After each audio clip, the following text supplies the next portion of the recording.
Hey students, welcome back. This is Torres, elbow bump. How are you? Are you doing okay? How is your family? Are they okay? Remember, if you need anything, please shoot me an email so that I can try to help. So lucky you get to hear my voice for another lecture, but the best part is we will be learning about measures of variability today. Yay! Before we move forward, let's do a little review.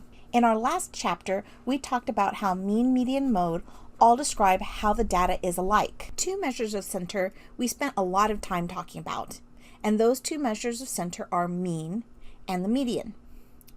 Mean can also be called the average. It's the even distribution of the quantity amongst the number of cases. So leveling everything out. Remember, one example that I gave was that if we collected everybody's money in the classroom and we dumped it out on the table and we separated it out equally amongst the people that contributed, then everybody would get the average amount. We'd all have the same thing. So it's an even distribution of that quantity. It's also seen as the number that best describes the set of data. And it is affected by outliers. So if you have something that's a lot lower than the mean, like a value that is a lot less than the mean, then the outlier is going to pull at the mean and cause a long left tail. The same thing happens on the other side. If you have a value that is a lot greater than the majority of the data and it's off to the right, it's greater than everything else, then the mean will be pulled to the right towards that greater value and you will start to get a right tail. Okay, so that's how the mean is affected by these outliers. Outliers kind of pull it like a magnet pulls a piece of metal. The outlier is the magnet and it's pulling the metal mean towards it. It's kind of creating this long tail, either to the left or to the right. If the outlier is to the left, the mean goes to the left, and if the outlier is to the right, the mean goes to the right. The median is the center value. Okay, it's the middle value or the balancing point of the data, and it cuts the data exactly in half so that 50% of the data is less than the median and 50% of the data is more than the median. Unlike the mean, the median is not affected by outliers. So it doesn't really matter if you have something that is a lot greater than the majority of the data. The median is still going to be that balancing point that cuts the data in half. It cuts the data into two halves. In the last chapter, we also talked about what does it mean when the mean and the median are exactly in the center. Without looking at any visual representation, any figures or charts, we can just say that one of three things could happen. That we have a normal distribution and the mean and the median are right here in the center. We could have a bimodal distribution. In that case, the mean and the median are in the center too. And we could also have a uniform distribution where the mean and the median are in the center as well. That's why we need visual representation of the data as well as numerical representation of the data to see what's happening. The relationship between the mean and the median also gives us some evidence of whether the data is normally distributed or if it's skewed. Again, you still need visual confirmation of this with a histogram or some other chart. If the mean is less than the median, that is evidence that the distribution is left skewed or negatively skewed. So here in this example, you can see the mean is off to the left and the median is more towards the center. The mode right here is the very tallest point of the histogram. Here, there is some outlier out here that is pulling at the mean, but has no effect on the median. So that's what's creating this left skew. The opposite is happening here, where the mean has been pulled to the right because some outlier exists way up here that's having an effect on it. But the outlier is not having an effect on the mean. The mean will stay stationary. So that's a quick review on measures of center. Let's start to talk about measures of variability. So how measures of center tell you how the data is alike, measures of variability describe how the data is different. In statistics, we need the data to be sufficiently alike so that there's some evidence that it's drawn from the population that we want to study. In the normal distribution, the center of the data, where the mean, the median, and the mode should be within a normal distribution, the majority of the values are in through there. The majority of the values are alike. But while we need the data to be alike, we also need the data to be sufficiently different so that we can identify the differences.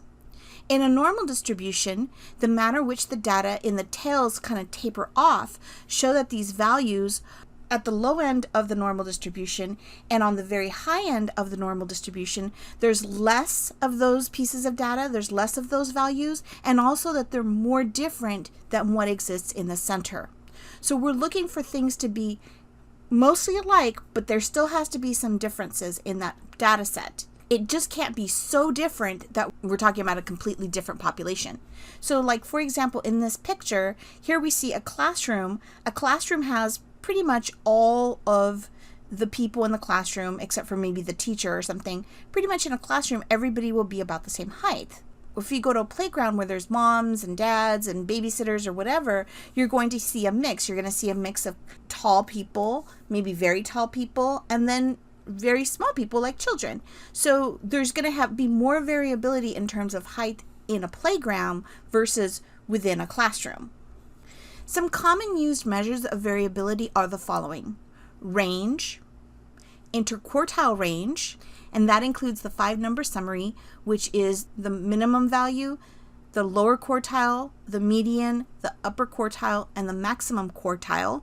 This 5-number summary is used to create the box whisker plot. Another measure of variability that is often used is the variance, and one measure of variability that we use often in statistics is the standard deviation. Let's start by talking about the range. So the range is just the difference between the maximum value and the minimum value within the set of data. It's expressed in one number.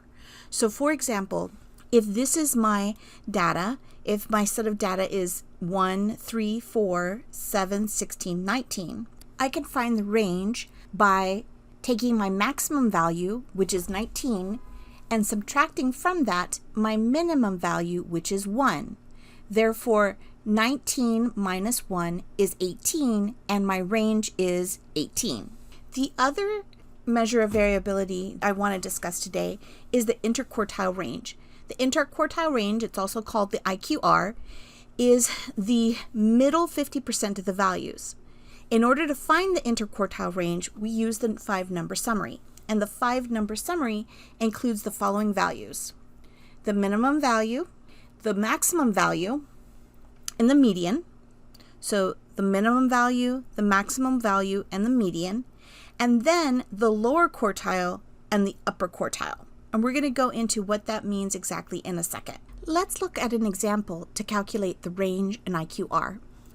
The example says, use the following set of data to create a 5-number summary for the amount of money in the wallets of the first 15 people out of the subway station. And here, 15 people were surveyed. They were asked how much money they actually had on them, and it ranged from anywhere from $3 all the way up to $220. First, let's find the range. Remember, the range is the maximum value minus the minimum value. Well, my minimum value, I already know, is 3, and my maximum value, I know, is 220. One of the things that made it easy for me to see that is that this was already written out in order.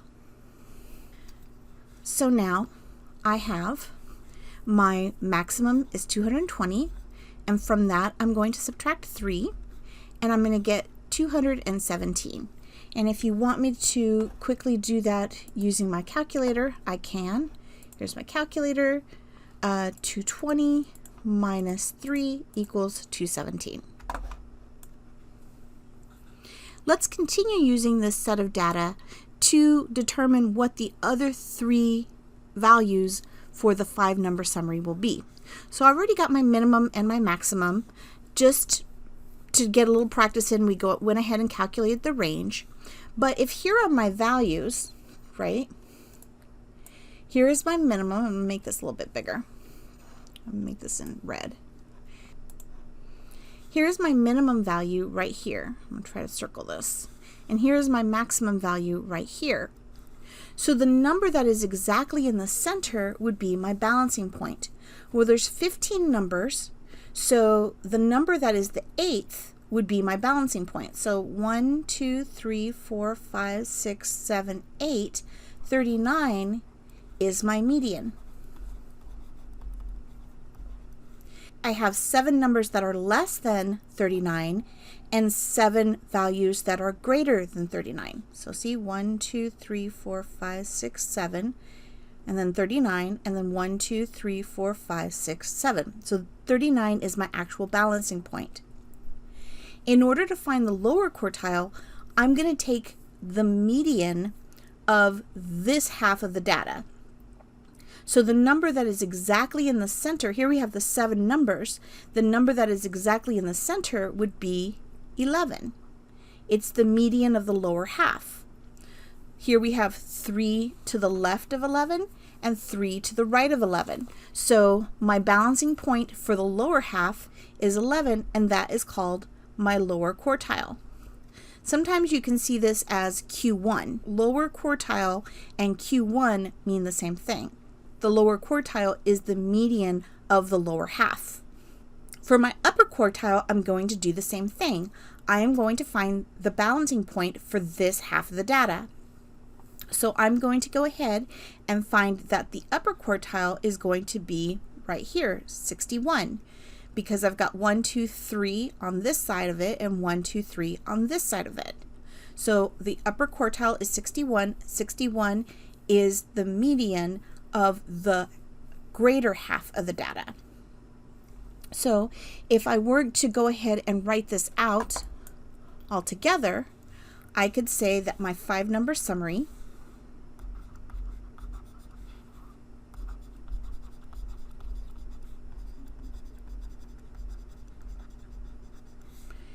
is my min, my lower quartile, my median,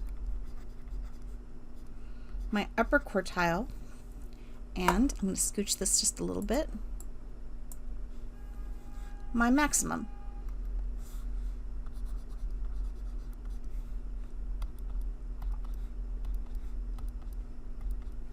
My minimum we already said was 3. My maximum we already said was 220.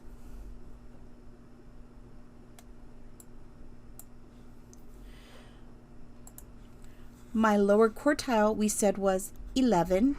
My median we said was 39. And my upper quartile we said was 61. Okay, so that is my 5-number summary. 5 numbers. In order to find the IQR, I'm going to find the difference between the upper quartile and the lower quartile. So if my upper quartile is 61, and from that I'm going to subtract my lower quartile, which happens to be 11, then my IQR equals 50. So my IQR is 50. The IQR 50 represents the spread for the middle 50% of the data. The Google Slides for this presentation are linked in the description box below, as is the web link for the Ziteboard where I did all my calculations. So the Google Slides, these next few Google Slides are just a representation of how the same 5-number summary was calculated if you wanted to see it in the slides. And you can also actually see the information written on the Ziteboard. Let's do another example. So this has test score data, and it wants us to find the range and the 5-number summary for this test scores data. Okay, well, let's start off. I'm going to start off writing in black here, and let's just see how many values there are to start with. The last one told us. This time we're just going to count it up for ourselves. So we've got 1, 2, 3, 4, 5, 6, 7, 8, 9, 10, 11, 12, 13, 14, 15. Oh, 15 again. Okay, that makes it nice. So there's 15 values again. Let me just count that up. 1, 2, 3, 4, 5, 6, 7, 8, 9, 10, 11, 12, 13, 14, 15. Oh, okay. Didn't do that on purpose, but worked out. All right, so let's start looking at our 5-number summary.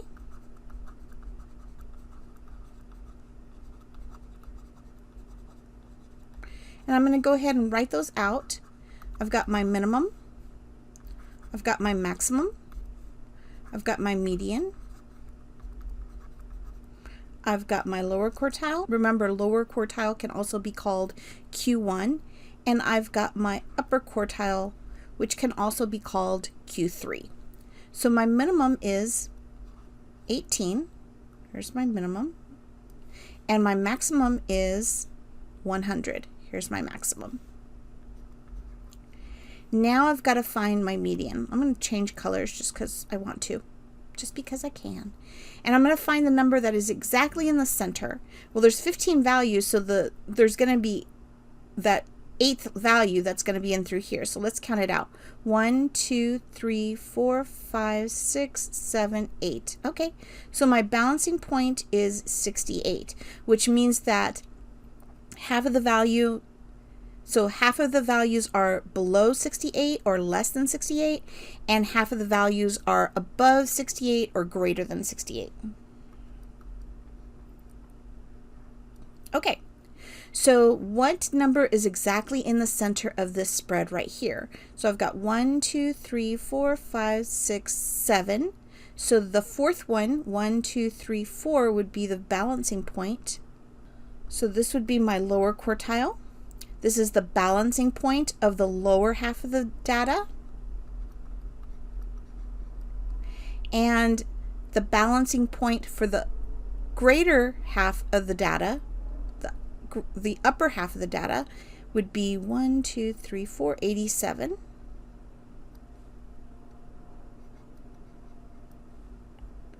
So that would be 87. Okay, so now I have all my numbers. Let's do the range. The range is simply going to be the maximum, and from that we're going to subtract the minimum. So the maximum is 100 and the minimum is 18. So my range is 82. It's an ugly 8, but it's an 8. Okay. My IQR, my interquartile range, which represents the center 50% of the data, the center spread, is going to be my upper quartile, and from that I'm going to subtract my lower quartile. So my upper quartile is 87, and from that I'm going to subtract 52. And I am going to get 35. And just to prove it to you, I will bring over my calculator again. 87 minus 52, 35. Okay. So here my interquartile range is 35 and my range is 82. And I'm going to write that 8 just a little bit nicer because it's not very pretty. Not that I have the best handwriting, but I would hope that I can do better than that. So I did a little bit better. It's not a whole ton better. As in my previous example, I have gone ahead and put in the slides that explain this in more detail. So that way you can look at the Google Slides. Again, they are linked in the description box below, or you can see my work on the Ziteboard, and the link for the Ziteboard will also be in the description box below. So what's the big idea? Well, the big idea is that your data must be sufficiently alike, but it also has to be sufficiently different. Measures of center describe how the data is alike, and measures of variability start to describe how the data is different. The second big idea is that there are several commonly used measures of variability. The ones that we work with in this course are range, interquartile range, also called IQR, variance, and standard deviation. Today specifically we talked about range and how that describes the spread between the maximum and the minimum. The IQR describes the spread for the middle 50% of the values. So that's it for today. With that said, don't forget to check your emails, check Blackboard, do your homework, and subscribe to this channel. Even better, hit that notification bell so you know when there's a new video for this course. Okay, this is your teacher Taurus saying stay safe, and I will be waiting to give you a virtual elbow bump in the next video. Ciao!